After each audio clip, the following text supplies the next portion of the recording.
ನಮಸ್ಕಾರ ಎಲ್ರಿಗೂ, welcome to my channel.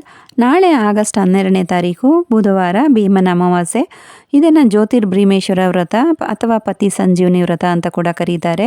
ಮದುವೆ ಆಗದೇ ಇರೋ ಹೆಣ್ಮಕ್ಳು ಈ ವ್ರತ ಮಾಡೋದ್ರಿಂದ ಒಳ್ಳೆ ಪತಿ ಸಿಗ್ತಾರೆ.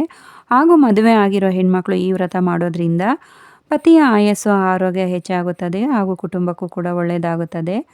ಈ ವ್ರತ ಮಾಡೋ ಅಂಥವರು ಬೆಳಗ್ಗೆನೇ ಬೇಗ ಎದ್ದು ಸ್ವಲ್ಪ ತಲೆಗೆ ಎಣ್ಣೆ ಹಚ್ಕೊಂಡು ತಲೆ ಸ್ನಾನ ಮಾಡಬೇಕು. ನಂತರ ಹಣೆಗೆ ಅರಿಶಿಣ ಕುಂಕುಮ ಇಟ್ಟು ತಲೆ ತುಂಬ ಹೂವು ಮುಡಿದು ಕೈಗೆ ಬಳೆಗಳನ್ನು ಹಾಕ್ಕೊಂಡು ಪೂಜೆಗೆ ಕುತ್ಕೋಬೇಕು.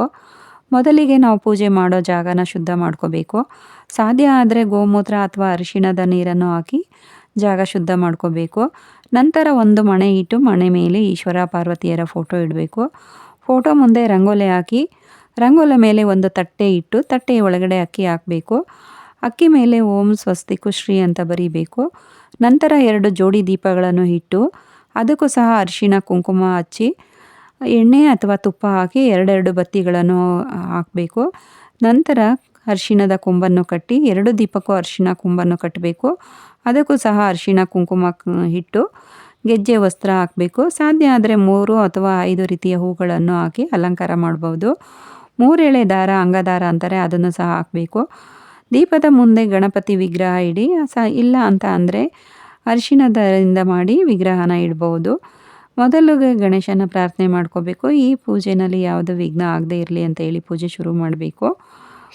ಹಾಗೆ ಧೂಪ ದೀಪ ಎಲ್ಲ ಹಚ್ಚಿ ನಂತರ ನಾವು ಸಂಕಲ್ಪ ಮಾಡ್ಕೋಬೇಕು. ನನ್ನ ಗಂಡನ ಆಯಸ್ಸು ಆರೋಗ್ಯ, ನನಗೆ ಸುಮಂಗಲಿ ಭಾಗ್ಯ ಕರುಣಿಸು ಅಂತ ಹೇಳಿ ಶಿವನ ಪಾರ್ವತಿಯರ ಅಷ್ಟೋತ್ರ ಹೇಳ್ಕೋಬೇಕು. ಸಾಧ್ಯ ಆಗಲಿಲ್ಲ ಅಂದರೆ ಅಷ್ಟೋತ್ರನ ಕೇಳಿಕೊಂಡು ಹೂವು ಅಕ್ಷತೆ ಇಟ್ಕೊಂಡು ದೇವರಿಗೆ ಅರ್ಪಿಸಬೇಕು.